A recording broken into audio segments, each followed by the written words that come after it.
আমরা জানি যে সেট হচ্ছে দুই প্রকার, একটা হচ্ছে গঠন পদ্ধতি আর একটা তালিকা পদ্ধতি। ক নম্বরে আমরা তালিকা পদ্ধতিগুলো করেছি, যেটা আমাদের গঠন পদ্ধতি ছিল সেটা তালিকা পদ্ধতি নিয়েছি, এবং এখন আমরা তালিকা পদ্ধতি আছে সেটা গঠন পদ্ধতি নিব। তাহলে আমরা 2 নাম্বারটা যদি খেয়াল করি একটু, 2 নাম্বার বলছে সেটগুলোকে সেট গঠন পদ্ধতিতে প্রকাশ করো। তাহলে আমরা ক নাম্বারটা নিয়েছি, তাহলে এই জায়গায় দেওয়া আছে 3, 5, 7, 9, 11। এগুলো কিন্তু আমাদের বিজোড় সংখ্যা, এগুলো আমাদের বিজোড় সংখ্যা। এবং আমরা জানি সর্বনিম্ন এবং সবচেয়ে ছোট বিজোড় সংখ্যা হচ্ছে 1, তারপরে 3, 5, 7, 9, 11, 13 এভাবে বৃদ্ধি পায়। একটু যদি আমরা খেয়াল করি এই অঙ্কটার মধ্যে আমাদের দেওয়া আছে কি, আমাদের 1 থেকে বড় আছে হচ্ছে আমাদের বিজোড় সংখ্যা 3 এবং 13। এই যে আমার 11 এর পরে 13, সেই 11 এর পরে 13 থেকে কিন্তু আমাদের ছোট, এবং এগুলা কি সবগুলো আমাদের বিজোড় সংখ্যা। সেজন্য আমরা আগে লিখে নিছি যে আমরা আগে লিখে নিলাম দেওয়া আছে 3, 5, 7, 9, 11 আগে লিখে নিই। অতএব নির্ণয় সেট, আমাদের নির্ণয় সেটটি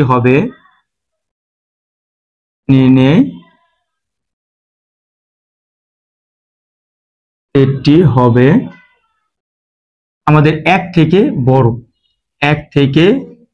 বড়, কারণ কি আমার 1 হচ্ছে সর্বনিম্ন এবং সব থেকে ছোট বিজোড় সংখ্যা, আমাদের 1 থেকে শুরু হয়, এবং সেটা যেহেতু আমাদের ন্যাচারাল সংখ্যা এবং এটা আমাদের ন্যাচারাল সংখ্যাগুলোর মধ্যে পড়ে, স্বাভাবিক সংখ্যার সেট। তাহলে আমাদের সবচেয়ে নিম্ন হচ্ছে 1 বিজোড়, তার থেকে বড় আমাদের কি 1 থেকে ছোট বলবো আমরা, 1 থেকে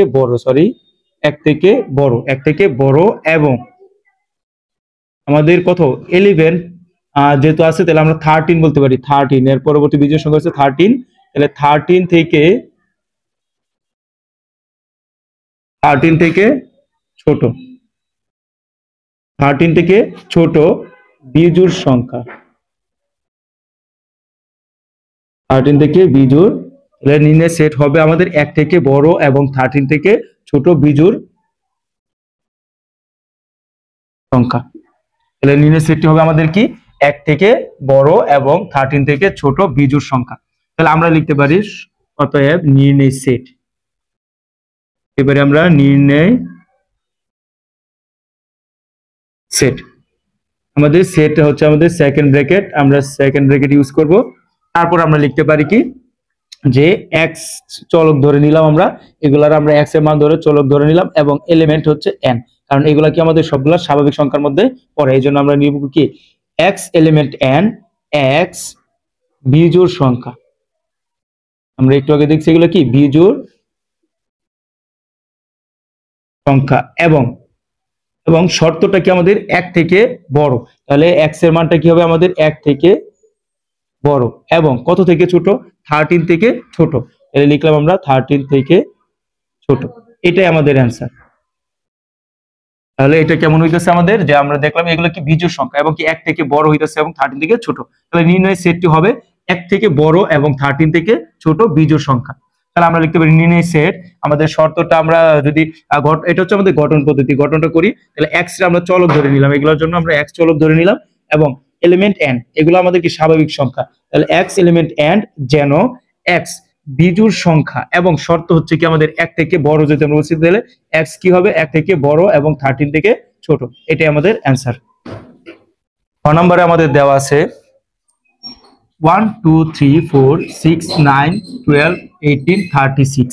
এটা যদি আমরা খেয়াল করি, আমরা একটু সাইডে এমনি করে নিচ্ছি যে 36 যদি ভাঙি আমরা 1 into 36, আবার 2 into 18, এবং 3 into 12, এবং 4 into 6, 6 into 6, এই মানগুলো কিন্তু আমরা পাই, এবং এগুলা কি আমাদের 36-এর গুণনীয়ক। তাহলে এই প্রত্যেকটা মান কি আমাদের 36-এর গুণনীয়ক। তাহলে আমরা এটার জন্য লিখতে পারি যে এখানে প্রত্যেকটি মান 36-এর গুণনীয়ক, আমাদের জন্য ইজি হবে। তাহলে আমরা লিখবো এখানে প্রত্যেকটি, যেহেতু ভিতরে আমরা উপাদান বলবো মানগুলারে, তাহলে এখানে প্রত্যেকটি উপাদান হচ্ছে 36 এর গুণনীয়ক।